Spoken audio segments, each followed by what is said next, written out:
ভারতের স্বার্থ ছিল, নিশ্চয়ই স্বার্থ ছিল, তা নইলে তারা মিছেমিছি তাদের সৈন্য দিয়ে অর্থ দিয়ে কেন আমাদেরকে সহযোগিতা করবে। জামাত ইসলাম যদি বলেন, তার সোফার যত নির্বাচন হয়েছে তার যদি রেকর্ড হিসাব করেন, তাতে ঠিক প্রতিদ্বন্দ্বী বলা কি ঠিক হবে? এই সরকারের কাজ এটা না আর কি, যে এটা এই আগের যত ড্যামেজ এটা সব রিপেয়ার করতে পারবে। নো, যে জন্য আমরা স্বাধীনতা লড়াই করেছিলাম তা অর্জন হয় নাই, বা তা অর্জনের জন্য আমাদেরকে কাজ করতে হবে। দুর্ভাগ্য এটা আমাদের। কিন্তু আসসালামু আলাইকুম প্রিয় দর্শক, শুভেচ্ছা সহ প্রত্যেককে মাই টিভি সংলাপে আমন্ত্রণ জানাচ্ছি। আমি মাহবুব সৈকত। প্রিয় দর্শক, আজকে আপনাদের জন্য একটু বাড়তি আনন্দ যোগ হবে এবং বাড়তি আগ্রহের এই কারণ হচ্ছে, আনন্দের কারণ হচ্ছে আমাদের মাঝে উপস্থিত রয়েছেন একজন বিশিষ্ট ব্যক্তি, একজন বর্ষিয়ান রাজনীতিবিদ, একজন মুক্তিযোদ্ধা, একজন শ্রমিক নেতা। আসলে এই একজন যে বলছি, সবগুলো গুণের অধিকারী একজন ব্যক্তি। তিনি হচ্ছেন নজরুল ইসলাম খান, যিনি বিএনপির নীতি নির্ধারণী ফোরাম স্থায়ী কমিটির সদস্য। তিনি আজকে রয়েছেন আমাদের সাথে স্টুডিওতে। স্বাগত জানাচ্ছি নজরুল ভাই আপনাকে। ধন্যবাদ আপনাকে এবং মাই টিভির অগণিত দর্শক শ্রোতা। নজরুল ভাই, প্রথমেই আমরা যেটি জানি, জামালপুর জেলার ইসলামপুর থানার কুলকান্দি গ্রামের আপনি সম্ভ্রান্ত মুসলিম পরিবারে জন্মগ্রহণ করেছেন। আমরা একদম শুরুর দিকে একটু যাই। সেটি হচ্ছে 70-এ আপনি সক্রিয় শ্রমিক আন্দোলনে ছিলেন। 71-এ গাজীপুরের সর্বদলীয় মুক্তি সংগ্রাম পরিষদের কোষাধ্যক্ষ ছিলেন।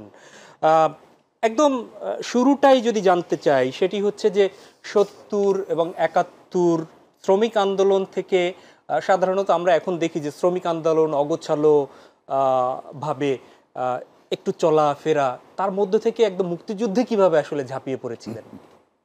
ধন্যবাদ। প্রথমে বলে রাখি যে আপনি আমার বাবা মার কথা বলেছেন। আমার বাবা মা শুধু আমি হারিয়েছি তা না, যে বাড়িতে আমি জন্মেছিলাম সেই বাড়িও এখন যমুনা নদীর গর্ভে, অর্থাৎ নদী ভাঙ্গা মানুষ আমি। আমার শ্রমিক আন্দোলনের সূচনা আসলে 1968 সালে, যখন আমি প্রথম মেশিন টুলস ফ্যাক্টরিতে দৈনিক 5 টাকা বেতনে no work no pay master রোলে চাকরিতে ঢুকি। মানে কাজ আছে বেতন আছে? হ্যাঁ, কাজ না থাকলে বেতন নাই আর কি। 70 সালে আমি সেখানকার যে শ্রমিক ইউনিয়ন, ওই ইউনিয়নের সভাপতি নির্বাচিত হই, অর্থাৎ বলতে পারেন যে নেতা হলাম আর কি। সেই পরিচয়েই 1971 সালের 2রা মার্চ সম্ভবত বাংলাদেশের প্রথম সর্বদলীয় মুক্তি সংগ্রাম পরিষদ গঠিত হয় জয়দেবপুরে, এবং সেই কমিটির 3 জনকে বলা হতো হাই কমান্ড। তারা জরুরি প্রয়োজনে যারা সিদ্ধান্ত দিতে পারবে। আর যে কমিটি হয়েছিল 11 জনের, তার মধ্যে একজন আহ্বায়ক, একজন কোষাধ্যক্ষ, আর বাকি 9 জন সদস্য ছিল। আমি কোষাধ্যক্ষ ছিলাম। তার মানে সেকেন্ড ইন কমান্ড। নির্বাহী কমিটি যেটা আর কি। তারপরে তো মুক্তিযুদ্ধে অংশগ্রহণ করা ইত্যাদি। আপনি যেটা বললেন যে শ্রমিক আন্দোলন থেকে মুক্তিযুদ্ধে আসা, এটা তো খুবই স্বাভাবিক, কিন্তু সেন্স যে শ্রমিক আন্দোলনটাই তো একটা প্রতিবাদী সংগঠন। নিশ্চয়ই একটা শ্রমজীবী মানুষ যখন তার ন্যায্য পাওনা আদায়ের জন্য, ন্যায্য দাবি পূরণের জন্য সংগঠিত হয়, সেটা হলো শ্রমিক সংগঠন। অর্থাৎ শ্রমিক সংগঠনের সঙ্গে ন্যায্যতার একটা প্রসঙ্গ আছে, এবং সেই ন্যায্য যা তা আদায়ের জন্য একটা লড়াইয়ের প্রসঙ্গ আছে, কারণ শ্রমিক আন্দোলন বলা হয় এটাকে। 1971 সালে আমাদের যে আকাঙ্ক্ষা ছিল যে একটা গণতান্ত্রিকভাবে যারা নির্বাচিত হয়েছে তাদের হাতে ক্ষমতা হস্তান্তর করা হবে, সেটা যখন বাধাগ্রস্ত করা হলো, তখন ওর বিরুদ্ধে যে লড়াইটা, ওই লড়াইটা আমাদের কাছে প্রাসঙ্গিক মনে হয়েছে, ন্যায্য মনে হয়েছে, এবং সেই জন্য আমরা সেখানে যুক্ত হয়েছি। আর জয়দেবপুর এলাকায় সংগঠিত শক্তি বলতে তো কিছু ছাত্র সংগঠন ছিল, কিন্তু তখন জয়দেবপুরে একটা কলেজ, শুধু ভাওয়াল বদরে আলম কলেজ, ওখানে, সেটা কিন্তু শহর থেকে বেশ কিছুটা দূরে, চৌরাস্তার উপরে। আর মেশিন টুলস ফ্যাক্টরি, যেখানে আমি শ্রমিক ইউনিয়নের সভাপতি ছিলাম, পাশে একটা ছোট্ট কারখানা ছিল ডিজেল প্ল্যান্ট, আর পাশে ছিল অস্ত্র কারখানা, বাংলাদেশ সমরাস্ত্র কারখানা আর কি। সেটা তো তারা তো ট্রেড ইউনিয়ন করতে পারে না, কিন্তু তারা আমাদের সমর্থন জানিয়েছে। এই নিয়ে মুক্তিযুদ্ধ শুরু আর কি। এবং এই শুরুটার একটা ঐতিহাসিক একটা ঘটনা আছে। সেটা 19 মার্চ 1971 সালে ব্রিগেডিয়ার জাহাঙ্গীর আবরার, তিনি ছিলেন আপনার পাক সেনাবাহিনীর ঢাকার যে কমান্ড, সেই কমান্ডের গুরুত্বপূর্ণ ব্যক্তি। তিনি সেকেন্ড বেঙ্গল রেজিমেন্ট, যেটা ছিল জয়দেবপুরের রাজবাড়িতে, যেখানে জিয়াউর রহমান সাহেব ছিলেন সেকেন্ড ইন কমান্ড, 70 সালেও দেখেছি তাকে আমরা। উনি ওখান থেকে জার্মানিতে ট্রেনিংয়ে গেলেন, সেখান থেকে ফিরে 8ম বেঙ্গলের সেকেন্ড ইন কমান্ড হয়ে গেলেন চিটাগংয়ে। এখানে শফিউল্লাহ সাহেব সেকেন্ড ইন কমান্ড হয়ে আসলেন। এর কমান্ডিং অফিসার ছিলেন তখন লেফটেন্যান্ট কর্নেল মাসুদুল হাসান খান। ঘটনাক্রমে আমার আত্মীয় ছিলেন উনি, কিন্তু তখনকার সময়ে ব্যাপারটা আত্মীয়তা না, একটা আন্দোলনের সংগ্রামের একটা অংশ। তো যখন আমরা খবর পেলাম আর কি যে পাকিস্তান আর্মির অফিসাররা কিছু সৈন্য নিয়ে আসতেছে, জয়দেবপুরে যেসব বাঙালি সৈন্য আছে, অফিসার আছে, তাদেরকে আনআর্ম করার জন্য, তখন আমরা সিদ্ধান্ত নিলাম যে আমরা এটা করতে দেব না, আমরা বাধা দেব তাদেরকে। ইনফ্যাক্ট বাধা দেওয়া হয়েছে। একটা সশস্ত্র প্রশিক্ষিত বাহিনীকে, সেনাবাহিনীকে সিভিলিয়ানরা বাধা দিচ্ছে, এটা একটা অস্বাভাবিক ব্যাপার আর কি। কারণ তখনও তো আমরা কোনো ট্রেনিং প্রাপ্ত না, আমরা মানে কোনো অস্ত্র নাই আমাদের কাছে, কিন্তু যা আছে তাই নিয়ে আর কি। সেটা হলো যে আমাদের কারখানার যেসব দারোয়ান ছিল, তাদের যে একনালা দোনালা বন্দুক, সেগুলেন ওই এলাকার যারা লোকজন ছিল তাদের মধ্যে 2-1 জনের বন্দুক ছিল, যেমন আজিমউদ্দিন মাস্টার সাহেব, ওনার একটা বন্দুক ছিল, এরকম আরও এই কয়েকটা। আর রেল লাইনের পাথর, ঢিল, ইটের টুকরা, লাঠি সোটা, এগুলো ছিল অস্ত্র। একটা সুবিধা হয়েছিল আমাদের, সেটা হলো যে আমরা যখন জয়দেবপুর, সেদিন হাটের দিন ছিল, অনেক লোক, আর্মির লোকরা যখন রাজবাড়ির দিকে গেছে, আমরা এই যে সংযোগ একটা রেল লাইন ছিল মাঝখানে, এই রেল লাইন পার না হয়ে কোনো গাড়ি আসা যাওয়া করতে পারবে না। তা আমরা ওখানে মালগাড়ি ছিল, একটা বগি টেনে জনগণ ধাক্কায় ওই রাস্তার উপরে দিয়ে রাস্তার 2 পাশে থেকে স্লিপার খুলে রেল লাইন করে ফেলা হলো, যাতে করে তারা গাড়ি নিয়ে আর আসতে না পারে। আমরা জানতাম না তখন আর কি যে একটা সশস্ত্র বা একটা প্রশিক্ষিত সেনাবাহিনীর কাছে এটা খুব কঠিন কাজ না, কারণ আর্মি ইঞ্জিনিয়ারিং কোর থাকে। সেখানে গোলাগুলি হয়েছে, আমাদের অনেক লোক মারা গেছে, সেখানে কারফিউ দেওয়া হলো। এবং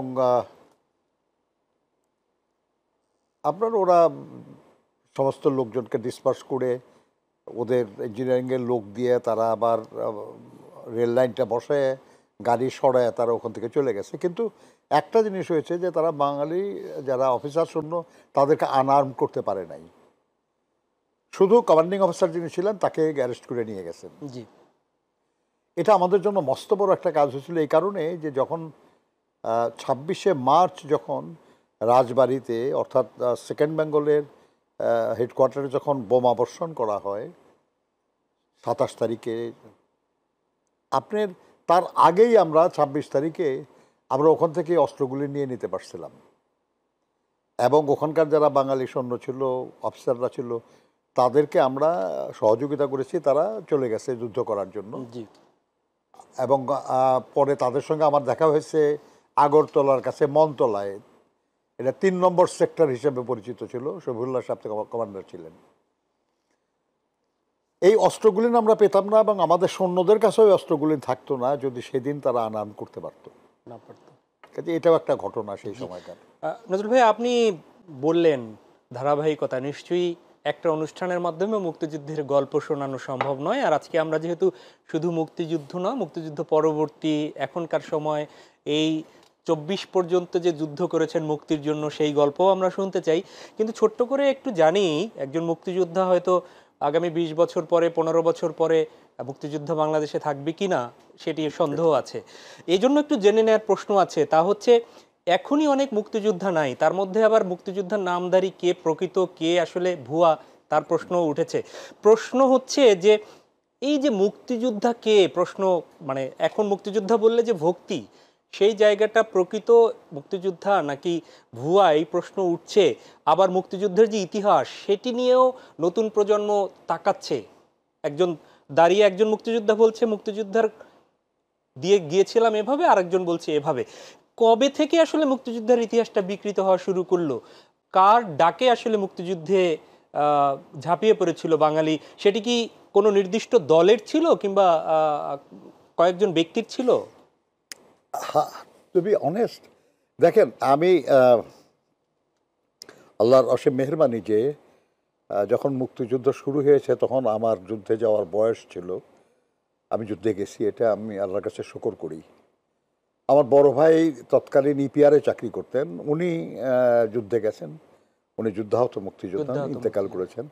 আমার ছোট ভাই কলেজের ছাত্র, কেবল ইন্টারমিডিয়েট পাস করেছে, সে যুদ্ধে গেছে এবং সে বীর প্রতীক খেতাব প্রাপ্ত। আমার পরিবার আত্মীয় স্বজনের মধ্যে অনেক মুক্তিযোদ্ধা। আমার বড় বোনের স্ত্রী স্বামী, তিনিও মুক্তিযুদ্ধে অংশগ্রহণ করে পুলিশে চাকরি করতেন, অংশগ্রহণ করেছিলেন এবং আহত হয়েছিলেন, কিছুদিন পরে মারা গেছেন তিনি। আমি পার্সোনালি মনে করি যেটা হলো যে ব্যাপারটাকে বোঝার জন্য এইভাবে নেওয়া উচিত। মুক্তি সংগ্রাম, মুক্তির আন্দোলন আর মুক্তিযুদ্ধ বিষয়টাকে আমরা এইভাবে নিতে পারি আর কি, যে আমাদের দেশে মুক্তির জন্য যে আন্দোলন, এই আন্দোলন তো অনেক আগে থেকেই শুরু হয়েছে। নিশ্চয়ই, তাই না? আপনার পাকিস্তানের জন্য যে আন্দোলন, সেটাও তো এক রকমের মুক্তির আন্দোলন ছিল, কিন্তু সেটা ছিল হিন্দু জমিদার মহাজন বা ব্রিটিশ বেনিয়াদের শাসন শোষণ ইত্যাদির বিরুদ্ধে।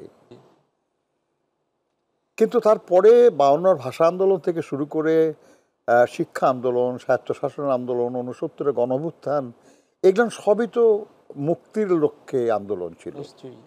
এগুলোকে আমরা মুক্তির আন্দোলন হিসেবে ধরতে পারি এবং এইসব আন্দোলনে যারা নেতৃত্ব দিয়েছেন তাদেরকে স্বাধীনতার লড়াই থেকে বাদ দেওয়া যায় না, তারা তার অংশ।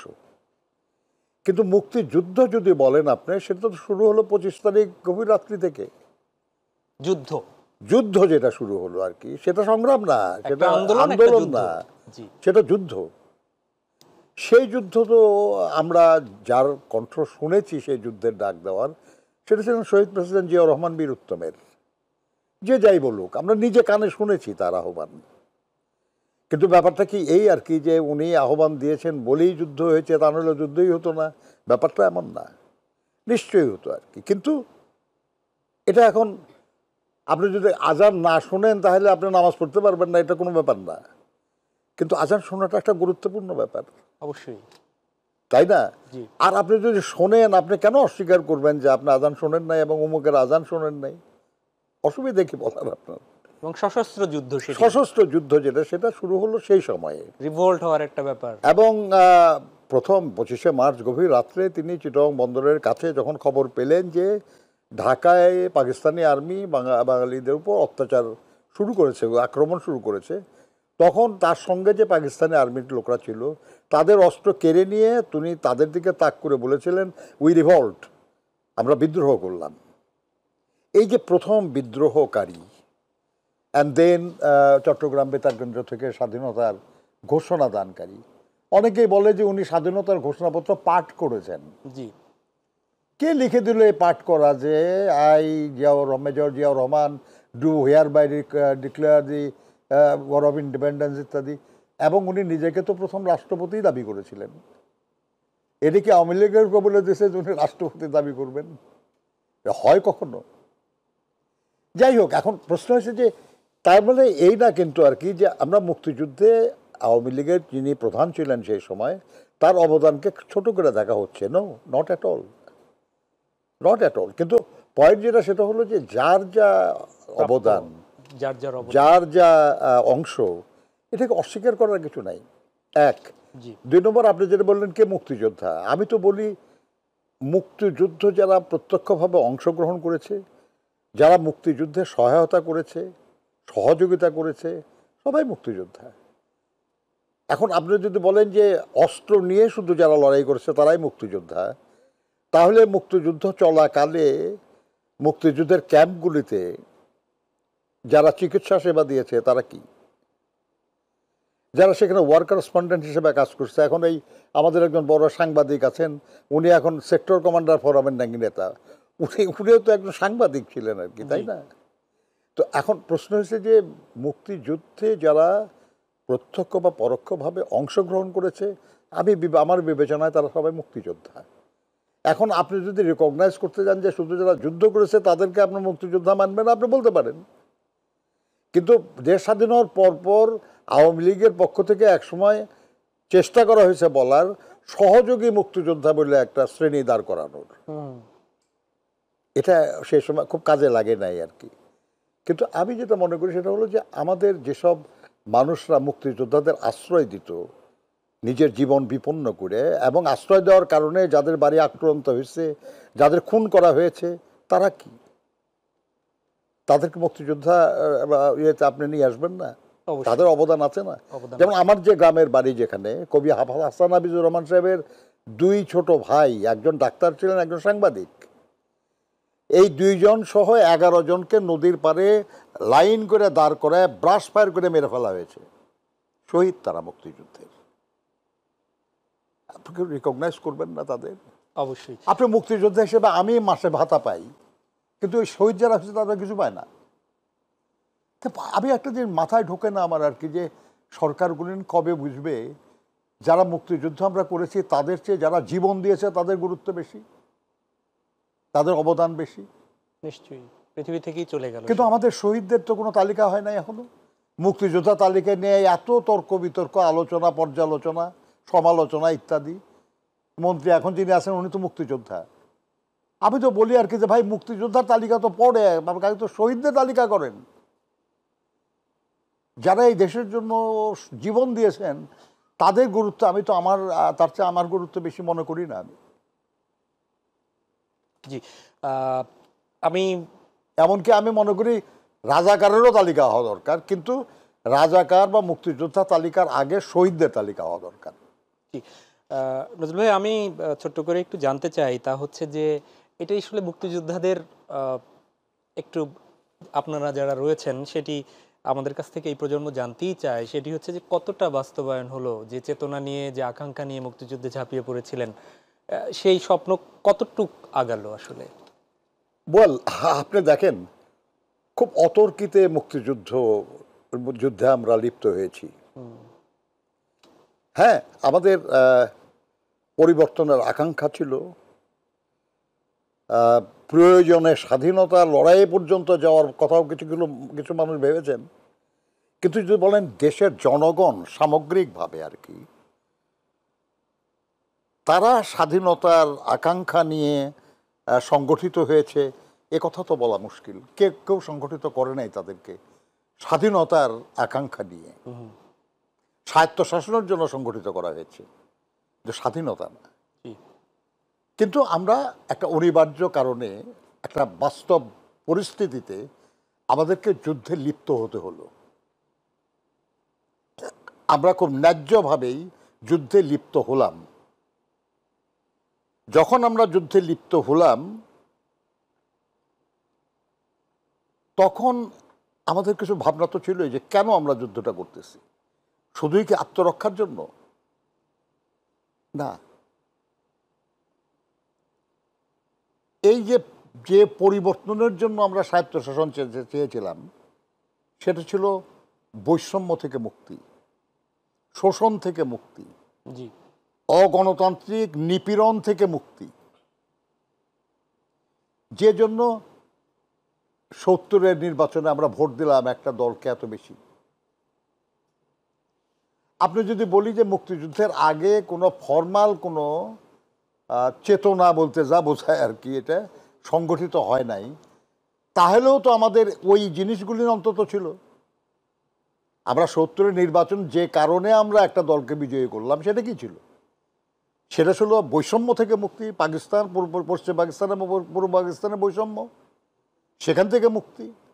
তারা যে আমাদেরকে শোষণ করছিল সেই শোষণ থেকে মুক্তি, তারা যে আমাদের উপর নির্যাতন নিপীড়ন করছিল সেখান থেকে মুক্তি, তারা যে আমাদের উপর জোর করে অগণতান্ত্রিক শাসন চাপিয়ে দিয়েছিল সেই শাসন থেকে মুক্ত হয়ে একটা গণতান্ত্রিক শাসন, অন্তত এগুলি তো ছিল আমাদের আকাঙ্ক্ষার মধ্যে। আমরা ওইটাই ধরি না কেন যে ওইটাই আমাদের মহান মুক্তিযুদ্ধের চেতনা বা মহান মুক্তিযুদ্ধের আকাঙ্ক্ষা, তাই না? এখন প্রশ্ন হলো যে এটা যে আকাঙ্ক্ষা, এই আকাঙ্ক্ষাগুলি পূরণে বিভিন্ন সময়ে যারা দায়িত্বে এসেছেন তারা কেউ কম কেউ বেশি হয়তো চেষ্টা করেছেন, কেউ কেউ এমনকি সেটা চেষ্টা না করে বাধাগ্রস্ত করেছেন। এটা তো ইতিহাসের অংশ। আমি কাউকে চাইলেও বড় করতে পারবো না, কাউকে ছোট করতে পারবো না, নিশ্চয়ই, তাই না? জি। যেমন ধরেন আপনি যে গণতন্ত্র ছিল স্বাধীনতার সবচেয়ে গুরুত্বপূর্ণ সুবর্ণ ফসল, স্বাধীনতার সুবর্ণ ফসল ছিল গণতন্ত্র, স্বাধিকার, তাই না? জি। যে সেই স্বাধিকার যখন কেড়ে নেওয়া হলো, একদলীয় সরকার ব্যবস্থা যখন কায়েম করা হলো, এটা তো সবচেয়ে বড় আঘাত হলো আমাদের উপর, তাই না? জি। কারা করেছে এটা? যাদের রাজনৈতিক নেতৃত্বে মুক্তিযুদ্ধ সংগঠিত হয়েছে। আমরা যুদ্ধ করেছি, কিন্তু এই যুদ্ধের একটা রাজনৈতিক নেতৃত্ব তো ছিল। সে রাজনৈতিক নেতৃত্বে যারা ছিল তাদের মাধ্যমেই আমার সুবর্ণ ফসল হরণ হয়ে গেল। এর চেয়ে বড় আক্ষেপ আর কি থাকতে পারে? দেন আসেন, আপনি বলা হলো যে আমাদের দেশের রাষ্ট্রের মূল নীতি সমাজতন্ত্র, কিন্তু আমরা চোখের সামনে দেখলাম যে সমাজতন্ত্র না, অ্যাকচুয়ালি লুটপাটতন্ত্র কায়েম হয়ে গেছে। সমাজতন্ত্রে যেমন প্রত্যেক মানুষের অন্ন, বস্ত্র, চিকিৎসা, শিক্ষা, বাসস্থানের একটা নিশ্চয়তা দেওয়ার ব্যবস্থা হয়, তার কোনো ব্যবস্থা হয় নাই। এই নিশ্চয়তা কাউকে দেওয়া হয় নাই, কেউ পায় নাই এটা। কিন্তু বহু লোক লুটপাট করে অনেক বড় হয়ে গেল, এবং যারা দায়িত্বে ছিল সেই দলের নেতাকে আমরা বলতে শুনেছি যে চাটার দল সব চেটে খেয়ে ফেলছে, মানুষ পায় সোনার খনি, আমি পেয়েছি চোরের খনি, তাই না? শুনেছি না আমরা? শুনেছি। দুর্ভাগ্য আমাদের। অর্থাৎ আমার যে আকাঙ্ক্ষা, যে চেতনা, সেই চেতনা বা আকাঙ্ক্ষা এটা বাস্তবায়নের সুযোগ পেয়েও আমরা সেটা কাজে লাগাতে পারি নাই। এরপরে যারা আসছেন সরকারে, তার মধ্যে ধরেন জিয়া রহমান সাহেব চেষ্টা করেছেন কিছু পরিবর্তনের, এবং তার সময়কার কিছু পরিবর্তন সুফল আমরা এখনও ভোগ করছি। যেমন উনি কৃষি উন্নয়নের জন্য যে অবদান রেখেছেন, এটা ফল আমরা এখনও উপভোগ করছি, ইন দ্য সেন্স যে ৭৪ সালে যে দেশে দুর্ভিক্ষে লাখো মানুষ মরে গেছে নাকে, সেখানে আমরা খাদ্য উৎপাদন বাড়াতে পেরেছিলাম, এবং গিনিতে দুর্ভিক্ষপীড়িত মানুষের জন্য আমরা কিছু চাউল রপ্তানিও করতে পেরেছিলাম। আমাদের এমপ্লয়মেন্ট জেনারেশনের ব্যাপারে উনি গার্মেন্ট শিল্প বা প্রবাসে কর্মসংস্থানের ব্যবস্থা করেছেন, আমাদের সমুদ্র মাছ শিকারের ব্যবস্থা করেছেন, গ্রামীণ অবকাঠামো উন্নয়ন এবং সেখানে শিল্পায়নের জন্য পল্লী বিদ্যুতায়ন বোর্ড গঠন করেছেন। এরকম অনেক দূরদৃষ্টি সম্পন্ন কাজ তিনি করে গেছেন। নজরুল ভাই, আপনি একটু অনুমতি নিয়ে একটা বিরতিতে যাই, তারপরে এই বিষয়গুলো শুনবো। কারণ হচ্ছে যে আক্ষেপ শুনেছি, আসলে প্রতিটা মুক্তিযোদ্ধারই সেই আক্ষেপ আমরা শুনতে পাচ্ছি। সেই আক্ষেপের জায়গায় পূরণে যেমনটা আপনি শুরু করেছিলেন যে কিছুটা কাজ আপনি যে দলের নীতি নির্ধারক সেই বিএনপিও করেছে, তারপরও হয়তো পুরো স্বপ্ন বাস্তবায়ন হয়নি। কেন, সেই গল্প আমরা শুনবো, তবে বিরতি থেকে ফিরে।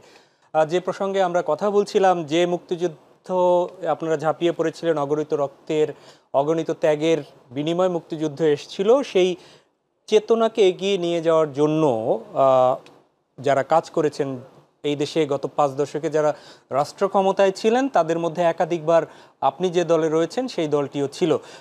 আপনার দল ছিল, যাদের নেতৃত্বে দেশ, যাদের রাজনৈতিক নেতৃত্ব ছিল, সেই দলটিও ছিল। সেখানটায় আসলে আমরা সেই লক্ষ্যে আসলে পৌঁছতে পারিনি কেন? 24-এ এসেও আমরা সেই গণতান্ত্রিক শাসনের জন্যই লড়াই করার কথা কেন বলতে হয়?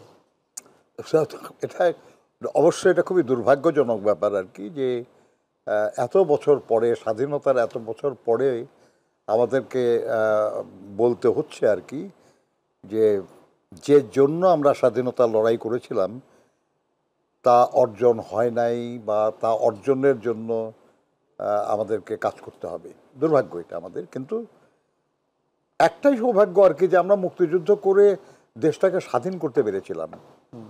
আমরা একটা স্বাধীন দেশের নাগরিক এখন। আমি অনেকের একজন মুক্তিযোদ্ধা হিসেবে এটাই সবচেয়ে বড় গৌরব আমার, আর অর্জনও এটা সবচেয়ে বড়।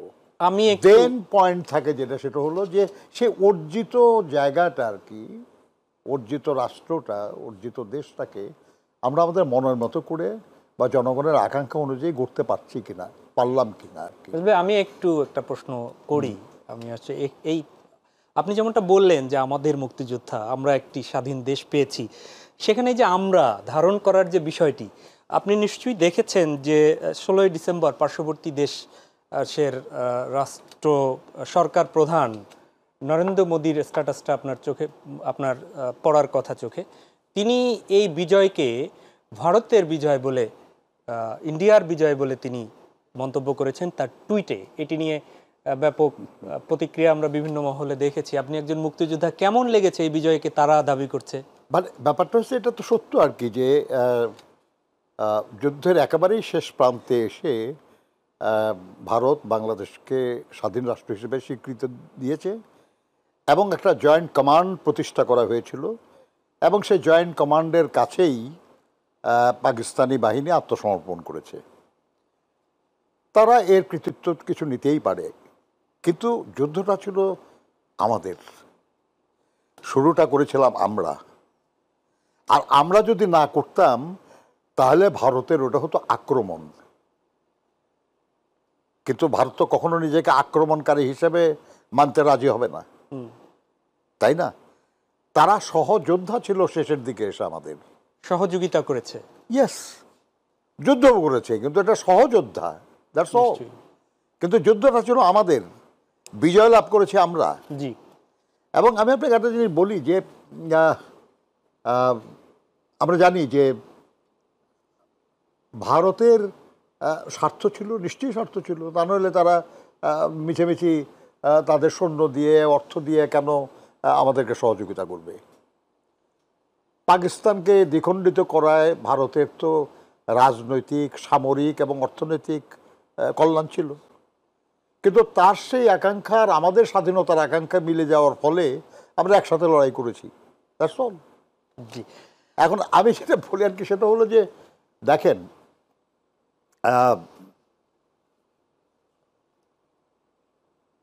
মানে আমরা সমুদ্র বিজয় করে ফেললাম বলে একটা দাবি করা হয়েছিল গত কয়েক বছর আগে। জি, করা হয়েছিল। কিন্তু আমরা দেখলাম যে আমরাও এখানে আনন্দ করতেছি, বিজয় আমাদের হয়েছে, আবার মায়ানমারকেও দেখছি আমরা সেই সময় বিজয় উচ্ছ্বাস করতে আর কি। আসলে কি বিজয়ী হলো বুঝতে পারতেছিলাম না আর কি, যে আপনার সঙ্গে আমার দ্বন্দ্ব হলো একটা কোনো ব্যাপারে, দ্বন্দ্বের পরে ফয়সালা যা হলো তাতে আমি মনে করলাম আমি বিজয়ী হয়েছি, আপনিও মনে করলেন আপনিও বিজয়ী হয়েছেন। এ তো কনফিউজিং না আর কি, যে আসলে কি বিজয়ী হলো আর কি। আসলে আমি তাহলে অধিকারটা পেলাম। এখন আমরা যখন স্বাধীনতা দিবস বা বিজয় দিবস উদযাপন করি, ভারতও সেই সময়ে তাদের বিজয় উদযাপন করে।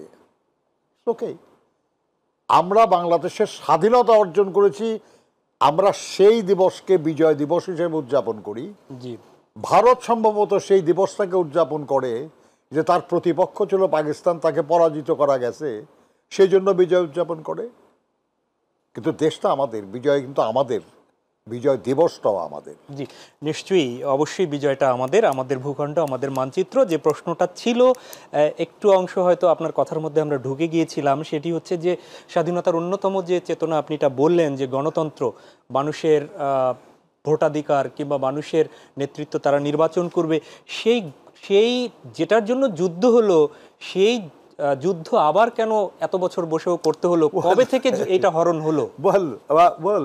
মানে ব্যাপারটা হচ্ছে যে আক্ষেপের ব্যাপারটা তো এটাই প্রধান, যে আমি আমার মাঝে মাঝে বলি, আমার মিটিংয়ের মধ্যেও বলি আর কি, যে আমরা এই দেশের মানুষরা আর কত জীবন দেব, আর কত লড়াই করব? আর কত আমাদেরকে ত্যাগ স্বীকার করতে হবে? একটা একটা ছাত্র প্রাইমারি স্কুল পাশ করে, হাই স্কুল পাশ করে, কলেজ বিশ্ববিদ্যালয় পাশ করে, তারপরে সে তো ভাববে আর কি যে এখন আমি সেট, এখন আমি একটা ভালো চাকরি করব কিংবা একটা ব্যবসা করব বা কিছু একটা করে আমি সুখে শান্তিতে জীবনযাপন করব। কিন্তু যদি তখনও তাকে সংগ্রাম করতে হয়, তখনও যদি চাকরি না পায়, ব্যবসা করতে না পারে, অন্য কিছু করতে না পারে, এটা তো দুর্ভাগ্যজনক। নিশ্চয়ই। আমাদের অবস্থা কিন্তু সেরকম বাংলাদেশের জনগণের। আমরা ভাষার জন্য জীবন দিলাম, আমরা শিক্ষা আন্দোলনে জীবন দিলাম, আমরা স্বায়ত্তশাসনের জীবন দিলাম, আমরা গণ অভ্যুত্থান করলাম, তারপরে আমরা স্বাধীনতা যুদ্ধে বিজয়ী হলাম। তারপরে আবার আমাদেরকে একদলীয় স্বৈর শাসনের বিরুদ্ধে লড়াই করতে হলো, আবার আমাদেরকে সামরিক শাসনের বিরুদ্ধে লড়াই করতে হলো, আবার আমাদের স্বৈর শাসনের বিরুদ্ধে লড়াই করতে হলো। বারবার বারবার আমরা একটা লড়াই বিজয়ী হই, কিন্তু ভোগ করতে পারি না। আবার আর একটা লড়াইয়ে যুক্ত হতে হয়, সেই লড়াইয়ে বিজয়ী হই। এবার দেখেন, মানে গত 16 বছরে আমাদের দলের প্রায় 1000-এরও বেশি মানুষ খুন হয়েছে, 700-র বেশি মানুষ গুম হয়েছে, লক্ষ লক্ষ নেতা কর্মীর বিরুদ্ধে মিথ্যা মামলায় তাদের হয়রানি করা হয়েছে। তারপরে জুলাই আগস্টের যে বিপ্লব, ছাত্র জনতা শ্রমিকের যে বিপ্লব, এই বিপ্লবের মাধ্যমে আমরা পরিবর্তন সাধন করতে পারলাম। নিশ্চয়ই। কিন্তু ভয় যেটা আর কি, সেটা হলো যে এরকম বিজয় তো আমরা 71-ও অর্জন করেছিলাম, এরকম বিজয় তো আমরা 90-এর স্বৈরাচার বিরোধী আন্দোলনের মাধ্যমে অর্জন করেছিলাম, কিন্তু ফলটা কি ভোগ করতে পারছি বেশি দিন? না, পারিনি। পাই নাই। কেউ না কেউ কোনো না কোনোভাবে এটাকে ইন্টারাপ্ট করে, ডিসরাপ্ট করে। কেন করে? কারা এর পেছনে? আমি একজন রাজনৈতিক কর্মী হিসাবে আমার ভয় যে কোনো জাতীয় আন্তর্জাতিক নানান রকমের চক্রান্তের পেছনে থাকতে পারে আর কি। জি। যে একটা politically stable and economically viable একটা বাংলাদেশ কারো কারো কাছে হয়তো পছন্দের না, যার জন্য বাংলাদেশের পলিটিক্যাল স্টেবল হতে বাধা দেওয়া হচ্ছে, ইকোনমিক্যালি ভায়াবল হতে বাধা দেওয়া হচ্ছে। হতে পারে।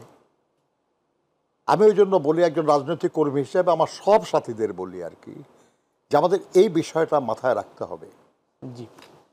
যে একটা দেশ যদি তার কাঙ্ক্ষিত যে লক্ষ্য সেখানে পৌঁছতে চায়, তাহলে তার এই দেশটাকে পলিটিক্যালি স্টেবল হতে হবে অ্যান্ড ইকোনমিক্যালি ভায়াবল হতে হবে। জি। তাহলেই শুধু আমরা আগাতে পারবো, জি। তাহলেই শুধু আমরা আকাঙ্ক্ষাগুলির বাস্তবায়নের পথে হাঁটতে পারবো। জি। এটাতে বাধা দেওয়ার লোক আছে, বাধা দেওয়া হচ্ছে, বারবার বাধা দেওয়া হয়েছে। কাজে আমাদের সাবধান হওয়ার কোনো বিকল্প কোনো নেই। বিকল্প নেই। জি নজরুল ভাই, 24-এর কেউ অভ্যুত্থান বলে, কেউ বিপ্লব বলে, কেউ তৃতীয় স্বাধীনতা বলে। দ্বিতীয় এটা স্বাধীনতা ভুল। স্বাধীনতা হইলে একটা রাষ্ট্র পাওয়া যায়। আমরা কি নতুন কোনো রাষ্ট্র পেয়েছি? জি না। তাহলে এটা আমরা আমরা একটা ধরো একটা গণ অভ্যুত্থান বলতে পারি, আমরা এটা একটা বৈপ্লবিক পরিবর্তন বলতে পারি আমরা, কিন্তু স্বাধীনতা স্বাধীনতা আমরা পেয়েছি 71 সালে। নিশ্চয়ই। 5 আগস্টের পরে এই পট পরিবর্তনের পরে নতুন করে অন্তর্বর্তী একটি সরকার আসলো। আপনাদের দলের পক্ষ থেকে ঘোষণা করলেন যে সর্বতোভাবে 100% সমর্থন এই সরকারের প্রতি রয়েছে। আপনারা বললেন 4 মাস অতিবাহিত হলো, অনেকগুলো মাস চলে গেল। কিভাবে মূল্যায়ন করবেন এই 4 মাসকে, এই সরকারের এই সময়টাকে? দেখুন, আমরা অবশ্যই এই সরকার জোর করে ক্ষমতায় বসে নাই। আমরা মানে দেশের জনগণ, যারা আন্দোলনকামী জনগণ, যারা স্বৈরাচার বা ফ্যাসিবাদের বিপক্ষের জনগণ, তারা সবাই সম্মিলিতভাবে এই সরকারকে প্রতিষ্ঠিত করেছে। জি। এবং আমরা সবাই সহযোগিতা করার প্রতিশ্রুতিও দিয়েছি, আমরা দিচ্ছি, আমরা সহযোগিতা করছি। জি। কিন্তু আমাদের জানা আছে, এটা আমরা হতাশ নই এই কারণে যে আমাদের জানা আছে যে যে মানুষগুলো আজকে সরকারে আছেন তারা স্ব ক্ষেত্রে যথেষ্ট সফল, যথেষ্ট যোগ্য, নিঃসন্দেহক্রমে, কিন্তু তারা কেউ রাজনীতিবিদ না। রাষ্ট্র পরিচালনার কোনো অতীত অভিজ্ঞতা প্র্যাকটিক্যালি তাদের খুব নাই, 1-2 জন বাদে। এর মধ্যে একজন চলে গেলেন, ইন্তেকাল করলেন, হাসান আশিয়া, আল্লাহ মেহস নসিব করুক তাকে। আরেকজন ছাড়া আর কেউ ওই অভিজ্ঞতা ওইভাবে নাই। এবং দেশটাকে গত 15 বছরে আওয়ামী লীগ সরকার নানাভাবে একটা ধ্বংসস্তূপে পরিণত করেছে। একটা অর্থনৈতিক ক্ষেত্র বলেন, সামাজিক ক্ষেত্রে বলেন, প্রাতিষ্ঠানিক ক্ষেত্রে বলেন, কোনো প্রতিষ্ঠানই সুষ্ঠুভাবে কাজ করছে না, ভঙ্গুর হয়ে আছে। এরকম একটা পরিস্থিতিতে রাষ্ট্র পরিচালনা খুবই কঠিন, এমনকি রাজনৈতিক কোনো সরকারের জন্যও কঠিন। আর সেই জায়গায় এ ধরনের একটা সরকার, যাদের রাষ্ট্র পরিচালনার অভিজ্ঞতা নাই, কিংবা যারা রাজনীতি করেন না, বোঝেন না বলবো না, করেন না আর কি, তো তাদের জন্য এই কাজটা আরও বেশি কঠিন আর কি। তারপরেও তারা চেষ্টা করছেন, এবং আমরা আশা করি যত সময় যাবে তত আরও বেশি ভালোভাবে তারা এটা করতে পারবেন। আমার মনে হয় সেটা হলো যে এই অল্প কিছুদিন হয়েছে, তো এগুলো একটু অভিযোগ বোধহয় না করাই ভালো। কিন্তু আমরা আশা করছি যে তারা তাদের প্রায়োরিটি নির্ধারণটা দ্রুত করবেন, এটি আপনারা এবং আপনার সেই প্রায়োরিটি অনুযায়ী তারা তাদের দায়িত্ব পালন করে যে মর্যাদা নিয়ে তারা দায়িত্ব নিয়েছেন, তার চেয়েও বেশি মর্যাদা নিয়ে তারা তাদের আবার স্ব পেশায় নিশ্চয়ই। আমি একটা বিরতিতে যাব। আপনি প্রত্যাশার কথা বললেন, এখন পর্যন্ত তাদের সময়টা বেশি যায়নি সেটিও বললেন, কিন্তু পাশাপাশি আমরা হঠাৎ করেই গতকালকে দেখলাম যে বিএনপি মহাসচিব বললেন যে গণতান্ত্রিক বা ভোটের অধিকার ফিরিয়ে আনার জন্য আবারও রাজপথে নামতে হবে কিনা, সেরকম একটি আহ্বানের কথাও গতকালকে শুনেছি। আসলে বিষয়টি কি, সেই বিষয় শুনবো, তবে আরেকটা বিরতি থেকে ফিরে। যে সরকার আপনাদের সমর্থন আপনারা সবাই দিয়েছেন, যুগপৎ আন্দোলনে থাকা কিংবা এই ফ্যাসিবাদ বিরোধী আন্দোলনে থাকা সব দল এই সরকারেরকে আপনারা সমর্থন দিয়েছেন, জনগণের সরকার আপনারা বলছেন এটি। তো সেই সরকারের সময়ও বেশিটি যায়নি সময় বলছেন, কিন্তু হঠাৎ করে আপনাদের মুখে আপনি শীর্ষ যে কয়জন আপনারা নেতা আছেন, কেউ কেউ হঠাৎ করে শুনছি বলছে যে ভোটাধিকার আদায়ের জন্য আবার কি 5ই আগস্টের মতো রাস্তায় নামতে হবে কিনা। এটির কারণটা কি? এটি কি একটু মানে তাদেরকে ঝাঁকিয়ে দিয়ে রাখতে চান এই কারণে? আমি একটু আগে বলেছি আপনাকে যে বারবার আমরা লড়াই করেছি, বিজয়ী হয়েছি, কিন্তু ফল ভোগ করতে পারি নাই। নানা জাতীয় আন্তর্জাতিক চক্রান্তের কারণে আমাদেরকে আমাদের অর্জনকে ব্যর্থ করে দেওয়া হয়েছে। জি, কাজে এই দুশ্চিন্তা তো থাকতেই পারে আমাদের যে নেতারা যাই বলেছেন আর কি, সেই দুশ্চিন্তা থেকেই বলেছেন তারা যে এখনো তো নানা জাতীয় আন্তর্জাতিক চক্রান্ত চলছে। নিশ্চয়ই দেশের ভেতরে দেশের বাইরে নানা রকমের চক্রান্ত চলছে, তো সেটার দিকে দৃষ্টি রেখে আমাদের দলের নেতারা খালি, আরো অন্যান্য দলের কিছু নেতারাও বলছেন এই কথা আর কি, যে মানে পরিস্থিতি এমন হতে পারে যে আবার আমাদেরকে রাজপথে আন্দোলনে নামতে হতে পারে। সেটা এই সরকারের বিরুদ্ধে না, গণতন্ত্র সুসংহত করার জন্য, গণতন্ত্রকে প্রাতিষ্ঠানিক রূপ দেওয়ার যে প্রয়াস দীর্ঘদিন ধরে চলে আসছে, সেটার জন্য আর কি হতে পারে। সেটাই সরকারকে সহযোগিতা করার জন্য হতে পারে। এটা মানে ব্যাপারটা এমন না আর কি যে সরকারের বিরুদ্ধে লড়াইয়ের ব্যাপার, আমরা স্পষ্ট হলাম। মানে কিন্তু এটা তো সত্য, তো এটা তাই না যে লড়াই করে বিজয়ী হলেই আপনার বিজয় শেষ হয়ে গেল, তা তো না। অবশ্যই না, অবশ্যই না। নজরুল ভাই, একটা বিষয় হচ্ছে যে নির্বাচনী রোডম্যাপ অনেকদিন শুনছি, কয়েকটা মাস চলেও গেল। এর মধ্যে আপনিই বলেছেন যে আসলে 15-16 বছরের জঞ্জাল সাফ করতে সময় লাগবে। সেই সময় লেগে কতটা আসলে এই সরকার গুছিয়ে আনলো, কতদিনের মধ্যে নির্বাচন করতে পারবে বলে আপনি মনে করেন? আমি আপনাকে বলেছি এটা আর কি, যে একটা সরকার না, খালি একটা পরিবার, একটা প্রতিষ্ঠান, যেটাই আপনি ধরুন না কেন আর কি, প্রথম কাজটা হলো যে একটা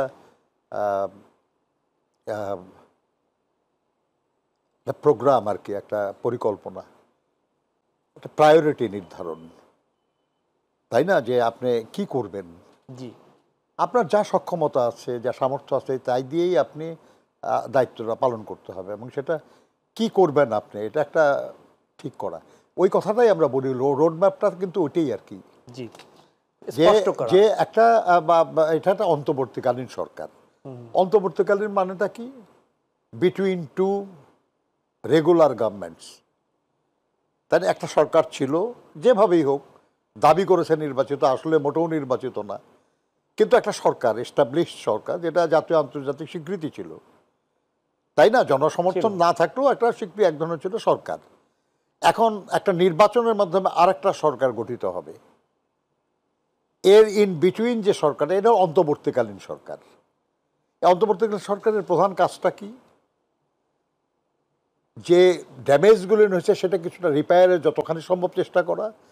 এটা পুরা রিপেয়ার করতে এর পরের গভর্নমেন্টও পারবে না, তো এর হয়তো তারপরের গভর্নমেন্টও লাগবে টু রিপেয়ার, তাই না? জি, তো কাজে এই সরকারের কাজ এটা না আর কি, যে এটা এই আগের যত ড্যামেজ এটা সব রিপেয়ার করতে পারবে। নো, দৈনন্দিন কার্যক্রমগুলি চালানো, জনগণের ভোগান্তি যতটুকু সম্ভব দূর করার চেষ্টা করা, অ্যান্ড সুষ্ঠু অবাধ নিরপেক্ষ নির্বাচনের মাধ্যমে জনগণের সমর্থন জন্য একটা গণতান্ত্রিক সরকার প্রতিষ্ঠার ক্ষেত্র দেওয়া, তাই তো? জি, এখন এই কাজটা করার জন্য আপনার প্রশাসনের সহযোগিতা লাগবে, পুলিশের সহযোগিতা লাগবে, নির্বাচন কমিশনের সহযোগিতা লাগবে, কিছু নিয়ম কানুনের পরিবর্তন হয়তো দরকার হবে। এই কাজগুলি কবে, কখন, কতদিনের মধ্যে কোনটা করা যাবে, এটা যদি নির্ধারণ করা হয়, তাহলে এই কাজটা সাফল্য অনেকটা আগায় যায়। জি, আমরা সেই জন্য রোডম্যাপের কথা বলছি, অন্য কিছু না আর কি। এটা এমন না যে আপনি এই কাজটা করতে 3 মাস লাগবে, আমরা বলছি 2 মাসের মধ্যে করতে হবে, নট দ্যাট। যদি 3 মাস লাগে 3 মাসই লাগুক, কোনো অসুবিধা নাই, কিন্তু কিছুই বলবেন না 3 মাসের জায়গায় 6 মাস লাগবে, এটা তো কেউ পছন্দ করবে না, জি, নিশ্চয়ই। তাই না? তো সেই জন্য আমরা বলছি যে একটা রোডম্যাপ করে কাজটা করা। আমি মনে করি না আর কি যে এটা করার জন্য খুব বেশি সময়ের দরকার আছে আর কি, কিন্তু কারণ হলো আমাদের নির্বাচন কমিশন আছে, আমাদের একটা নতুন গঠন করা হয়েছে, এটা একটা একটা স্ট্রাকচার আছে, এই স্ট্রাকচারের অপব্যবহার করা হয়েছে। জি, কিন্তু ব্যবহার যদি করা যায় ঠিক মতো, তাহলে সেটা আছে। আমাদের একটা জাতীয় পরিচয়পত্র, ন্যাশনাল আইডি টাইডি ইত্যাদি আছে, অনেক নাগরিক এর দ্বারা কভার্ড। এর বাইরে যদি থাকে কিছু, সেগুলোকে যুক্ত করা, যারা ইতিমধ্যে ইন্তেকাল করেছেন তাদেরকে বাদ দেওয়া, যারা ইতিমধ্যে ভোটার হওয়ার যোগ্য হয়েছেন তাদেরকে যুক্ত করা, করে একটা ভোটার তালিকা আমরা দাঁড় করায় ফেলতে পারি, অ্যান্ড দেন একটা নির্বাচন অনুষ্ঠানের ব্যবস্থা আমরা করতে পারি। এখন প্রশ্ন হচ্ছে যে আমাদের কিছু কিছু শক্তি আছে, কিছু কিছু ব্যক্তি আছেন, কিছু কিছু গোষ্ঠী আছেন, তারা কেউ মনে করতে পারেন আর কি যে তাদের প্রস্তুতির জন্য আরো বেশি সময় দরকার। তো এই কারণে যদি বিলম্বিত করার চেষ্টা করেন, তাহলে এটা সাধারণ মানুষরা বা জনগণ এটাকে তো ওইভাবে গ্রহণ করবে না আর কি। কারণ জনগণ তো আমাদের সংবিধান অনুযায়ী জনগণ পরিচালিত হবে তাদের নির্বাচিত প্রতিনিধিদের দ্বারা, জি, এটা তার সাংবিধানিক অধিকার। এই অধিকার থেকে তাদের গত 15 বছর ধরে বঞ্চিত করা হয়েছে, 17 বছর ধরে বঞ্চিত করা হয়েছে। তারা তাদের সত্যিকারের প্রতিনিধিদের দ্বারা পরিচালিত হয় নাই।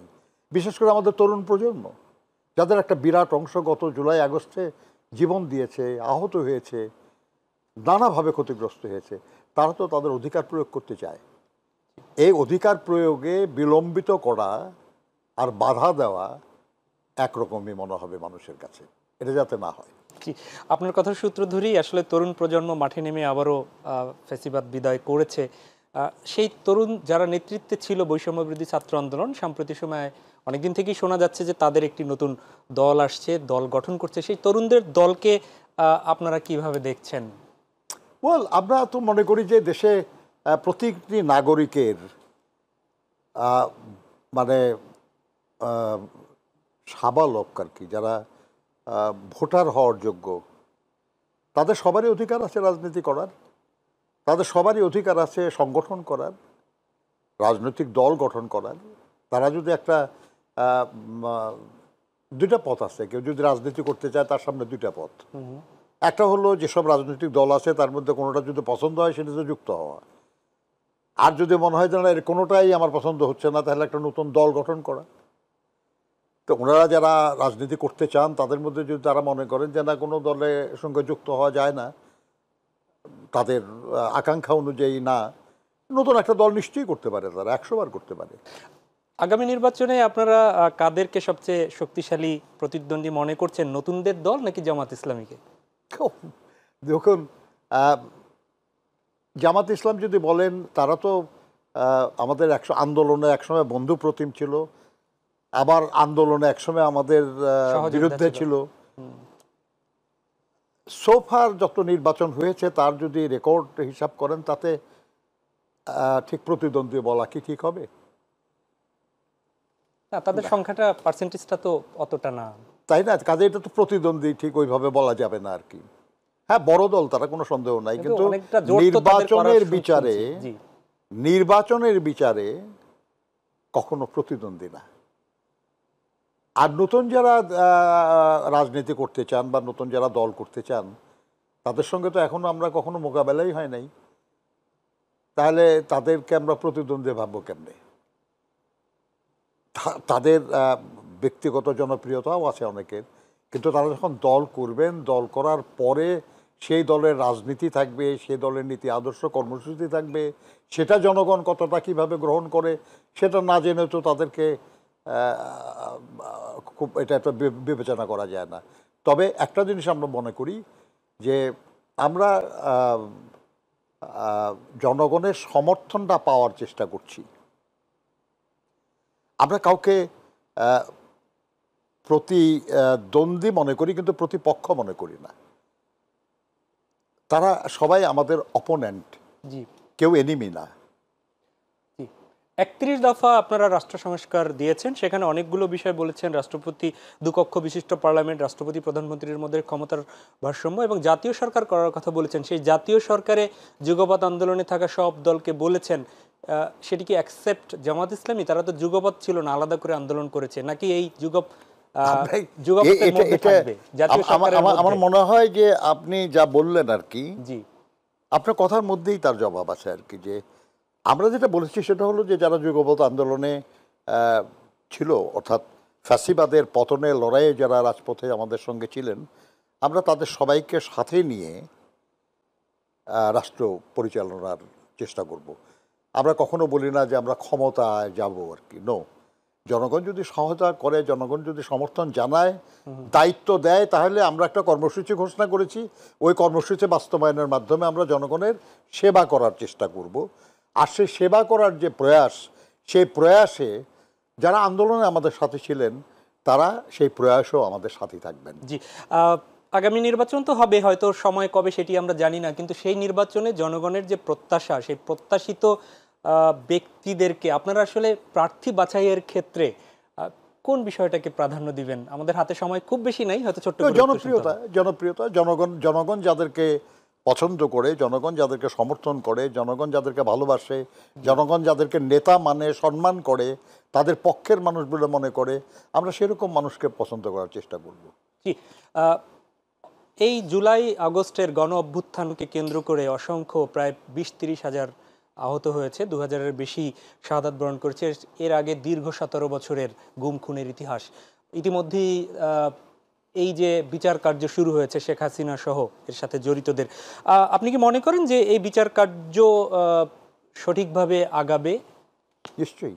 এবং আপনারা রাষ্ট্র ক্ষমতার দায়িত্ব পেলে এটি এগিয়ে নেবেন? নিশ্চয়ই। কারণ যারা নিহত হয়েছেন, যারা আহত হয়েছেন, যারা ক্ষতিগ্রস্ত হয়েছেন, তাদের যে ত্যাগ, তার বিনিময়ে এই পরিবর্তন হয়েছে। এবং সেই ত্যাগের পথ ধরেই কিন্তু আগামী নির্বাচনও আসবে, আগামী দিনে যারা রাষ্ট্র পরিচালনার দায়িত্বে আসবেন তারাও আসবেন। কাজে এটা তাদের দায়, এটা তাদের দায়বদ্ধতা, এটা তাদের কর্তব্য যে তারা এই অত্যাচার, নিপীড়ন, জুলুম যারা করেছে তাদের বিচার করা।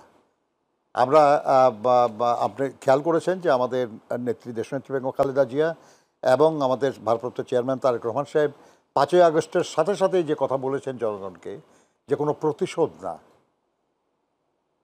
আমরা শান্তি এবং সুশৃঙ্খলভাবে থাকব, কিন্তু যারা অপরাধ করেছে তাদের বিচার করা হবে।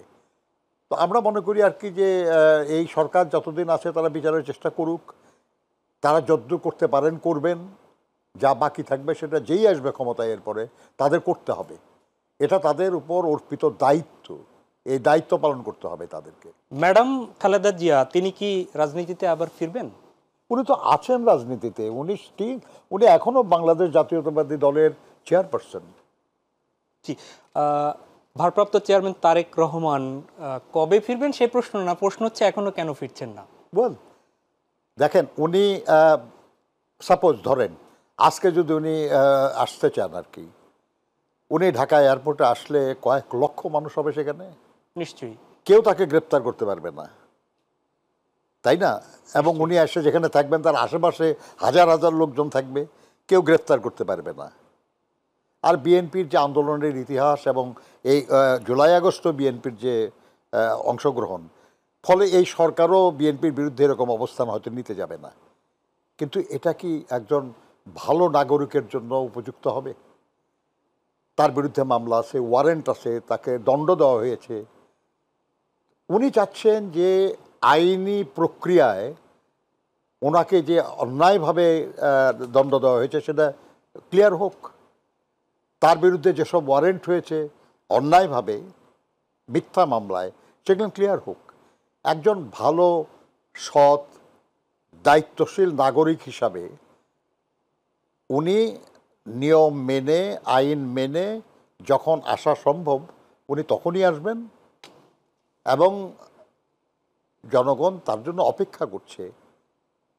আমরা আশা করি আর কি উনি যখন আসবেন তখন জনগণের ভালোবাসা এবং সমর্থনে সিক্ত হয়ে আসবেন। নিশ্চয়ই। আমরা আসলে দেখতে দেখতে সময়টা প্রায় একদমই শেষ হয়ে গেল। শেষ প্রশ্ন সেটি হচ্ছে আসলে রাজনীতিবিদদের কাছে আমরাই শুধু প্রত্যাশা করি যে রাজনীতিবিদরা দেশটা এমন করবে। রাজনীতিবিদ, রাজনৈতিক কর্মী, রাজনৈতিক শিক্ষক হিসাবে নিশ্চয়ই দর্শকের কাছে বা দেশবাসীর কাছে আপনারও কিছু চাওয়া থাকতে পারে। শেষ করব যে আমাদের দেশবাসীর কাছে কোনো কিছু চাওয়া আছে কিনা একজন মুক্তিযোদ্ধা হিসাবে, রাজনৈতিক শিক্ষক হিসেবে? টু বি ভেরি অনেস্ট, এদেশের মানুষ তো অনেক দিয়েছে আমাদের, বরঞ্চ আমরাই তাদেরকে তেমন কিছু দিতে পারি নাই যারা আমরা রাজনীতি করি। আমাদের কাছে তাদের যে প্রত্যাশা, এই প্রত্যাশার কোনোটাই তো অন্যায় না, বরঞ্চ আমরাই তো তাদেরকে প্রতিশ্রুতি দিয়েছি এবং দিয়ে অনেক সময় সেই প্রতিশ্রুতি রাখতে পারি নাই। কাজে আমি তো বলি যে জনগণের কাছে আমাদের চাওয়ার কিছু নাই, আমরা বরঞ্চ যা তাদেরকে দিতে চেয়েছি বা চেয়েছিলাম সেটা পূরণ করা আমাদের দায়িত্ব। আমি বিশ্বাস করি আর কি যে এই দেশের মানুষ কারা, এরা তা আমারই বাবা মা, আমারই ভাই বোন, আমারই আত্মীয় স্বজন, আমারই বন্ধু বান্ধব, আমারই প্রতিবেশী। তাদের প্রতি যে দায়বোধ, সেটা মুক্তিযুদ্ধের সময়কারী বলেন আর পরবর্তী পর্যায়ে গণতান্ত্রিক আন্দোলনেই বলেন, এই দায় পরিশোধ করার সুযোগ যদি আল্লাহ আমাদেরকে দেয় তাহলে আমরা সেই দায় পরিশোধের চেষ্টা করব। আর তাদের কাছে চাইব শুধু আমরা সমর্থন এবং ভালোবাসা। আমরা চাইব যে আপনারা আমাদেরকে যে দায়িত্ব আপনারা দেবেন সেই দায়িত্ব পালনে আপনারা আমাদেরকে সহযোগিতা করবেন। That's all. অনেক অনেক ধন্যবাদ জনাব নজরুল ইসলাম খান আমাদের সাথে স্টুডিওতে দর্শকের মাঝে আসার জন্য। প্রিয় দর্শক, এই ছিল আমাদের আজকের আয়োজন। আমরাও প্রত্যাশা করি সুস্থ থেকে এবং সুন্দরভাবে আগামীর বাংলাদেশ বিনির্মাণের জন্য যেন মহান স্রষ্টা কিংবা আল্লাহ রবুল আলমিন এই মুক্তিযোদ্ধা এবং রাজনৈতিক শিক্ষক নজরুল ইসলাম খানকে অনেক দিন আমাদের মাঝে রাখেন, সুস্থ রাখেন। আর প্রত্যাশা আপনাদের কাছে এই বীর মুক্তিযোদ্ধা এবং বিএনপির স্থায়ী কমিটির সদস্যের মতো আমাদেরও প্রত্যাশা যে আসুন সবাই মিলে ভেদাভেদ ভুলে গিয়ে এই দেশকে আগামী দিনের একটি কল্যাণমূলক দেশ হিসাবে গড়তে সবাই একসাথে হয়ে কাজ করি। আল্লাহ হাফেজ।